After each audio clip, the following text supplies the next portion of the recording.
Ron Holland entered the year as one of the most popular choices to be the #1 pick, and while this season has featured some significant lows for both the team and him individually, especially early on, he still brings one of the more intriguing games of any prospect in the draft. He's a high-level athlete standing somewhere between 6'6" and is now listed 6'8", and he's been producing as an 18-year-old in the G League, which is impressive no matter the context. Now, the efficiency hasn't been great, and you can see some of what he needs to work on just through looking at some of these numbers, but he's been a positive presence as a slasher and defensive playmaker, and the improvements he's made skill-wise over the last couple years only add to his case as a contender towards the top of the class.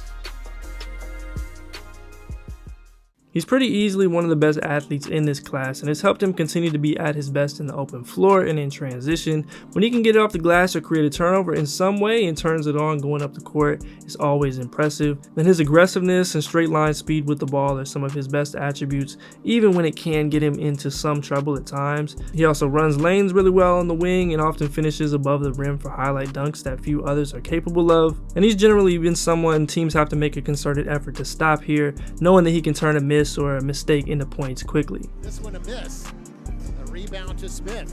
Down comes Ignite. Holland! Oh. That, you can't emulate anywhere else. Oh! Rebound by Stockton. And the outlet pass. Holland, one-on-one.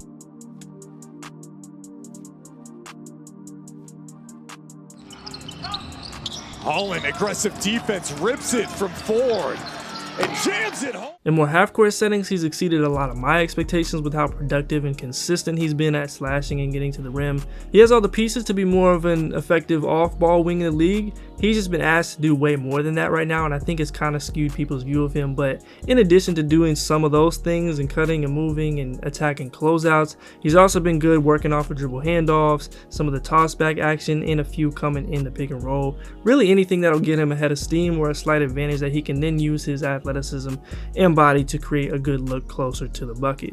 He's used push crosses and slow to fast stuff often and shown himself to be a bit more flexible in traffic than I would have guessed, and he's gotten to the line at a good rate as well. But when you do go back and look at those numbers, you got to remember what the G League rules are. Getting minutes. Holland all the way. Tough take it. Holland to his left.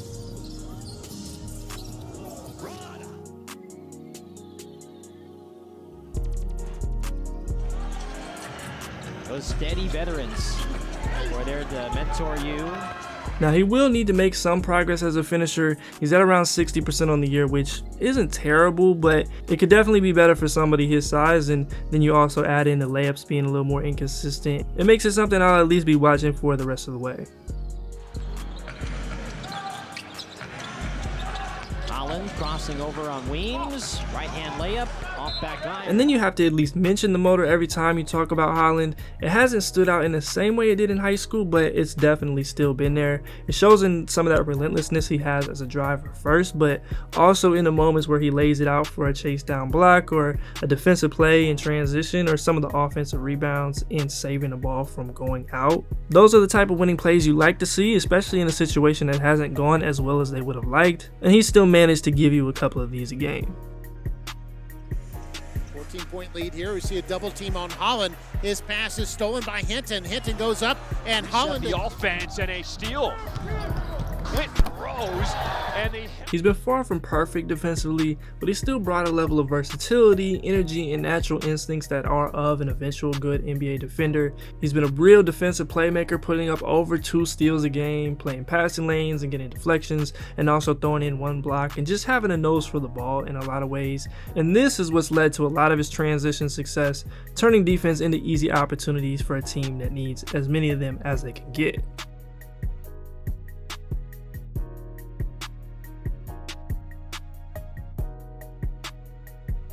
Now on the ball or at the point of attack, he's been a bit of a mixed bag, but he's at least taken on the challenge of matching up with 1 through 4 throughout the season. He's recovered well and at least made it difficult on his matchup at various points. And when he's been fully engaged or at least has the energy, we've seen him put some talented players in a box and come up with steals and poke-aways and things of that nature.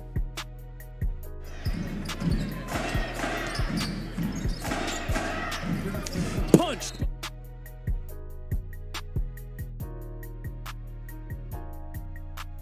Big man Almanza stays in front of him. Great job by Ron Holland getting out and running a lean forward off the three-point line. And traffic like that, to be low on his dribble and keep in possession of the ball is the most important thing. Going forward, he can improve in a lot of ways and be more disciplined. Just things like his closeouts, the screen navigation is still a real adjustment for him. And then the weak side help and box outs can be a little more precise. And then also knowing the type of space he should be given both on and off the ball is one that stood out too. Now, I'm not saying that he's been terrible at all of those things, but to reach the type of potential I think he has on this end, there's a lot of stuff you want to see him clean up. So I'm pretty curious to see what he does here the rest of the way. Under with Atlanta. Hagan's into the lane, finding Demoy Hodge, a newest remix edition. Welcome to Rip City.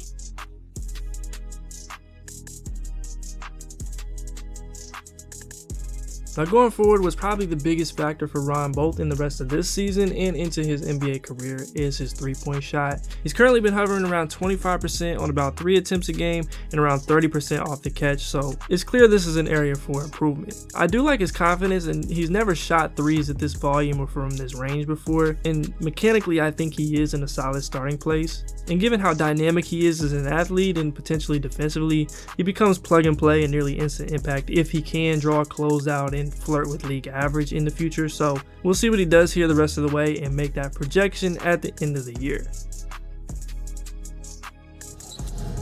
Johnson gets by his man again, calls the mismatch. Holland. What he can do from deep. And we got some really good young talent out here on the floor tonight. Now, one of, if not the biggest issue from game to game this season has been the turnovers and his decision making as a whole. Now, he does have more responsibility as a creator than he's had in the past, and it's all happened while jumping into professional basketball, so you'd expect a lot of bumps in the road. But when he's averaging over 3 turnovers a game, had a night where he gave it away 11 times, and has a habit of getting out of control at times, he's not exactly where you want to be just yet. Now, he has made progress, especially from that opening stretch of games, which is all you really ask for, but I want to see him continue to work on his pace and cut out the easy ones that include the travels off the catch or being loose with the ball and the handle and driving into multiple bodies. And then after that, it's just getting more accurate as a passer. He'll have the right idea a lot of times, but for whatever reason, the ball gets away from him, and the positive flashes that he's had here don't mean as much if these are a part of it too. And then while it's not fully realized at all, that leads us into one of the biggest reasons I still like him a lot as a prospect, and that is the progression he's made in his skill set. Now, he had shown flashes of this in the past, so I don't want to make it seem like he was Kendrick Perkins in his driveway that one time, but he's grown a lot as a playmaker in a short period of time. Some of it has been out of necessity, but he's initiated offense, he's gotten to dribble pull-ups in the mid-range and some from 3 all within the flow. So even though those splits are still pretty bad right now, I'm looking at the progression and the process over just the results. And he's shown himself to be a solid passer in various spots too, operating as a driver and in transition, making some basic reads in the pick and roll, and then other moments he's had as a ball mover and making the extra pass. All those things have been positive as well. Now, like we said, some of that gets diminished when the decision making and turnovers get too high, but I think there's some reason for optimism, and we'll see what he does the rest of the year, because this is the part of the game I think game reps yield the greatest results. Cole gets downhill, gets the double team, extra passing around the horn. That's a 2 for Chen. Well, they work hard. That's just not a character problem. Smith will launch from 3. I don't have too much to say about future matchups. Ignite just has to string together a couple more wins down the stretch, given they only have 3 on the season, and at the very least, just stay competitive and not allow themselves to get blown out as much as they have. And of course, just continue to focus on getting better. I actually want to find the time to talk about the Ignite program in detail, because I think there are some real things that are going to need to change in the future, but a lot of the loudest criticisms feel unfair and pointed at them in a way that places like Kentucky, Kansas, Duke, OTE, even some international systems aren't held to the same standard in terms of both results and process. So I want to kind of collect my thoughts on that and maybe get some guests on to talk about it. So we'll see what we can come up with. But for now, listen to some of Ron Holland's thoughts on how the season has gone so far. It was one game, we played Utah. We lost by 59. I had 11 turnovers like that. It was a bad game for everybody, but it was a terrible game for me. And I feel like that was the game where I was just like, all right, hold on. Like, that was my welcome to the professional basketball life moment. It was so rough for me, and I was pretty emotional after that game as well. I felt words can't even describe how down on myself I was, but just I had the right people around me, just talking to them and just having the outlets that I have, and they were able to just change my mentality and just flip my switch and be able to, like, all right, it happens. Like, the best players play bad too, but just now it's time to come on, like, show the world what you're made of. And I feel like that was one of the switches that was flipped for me, and that's when I started figuring things out, and now I'm where I am today. There are still some mixed opinions on where Holland might land in this draft, but I'm still a bit higher on him and would take him in the top 5 right now. But in the consensus, he's in that big group of top 8 to 10-ish prospects.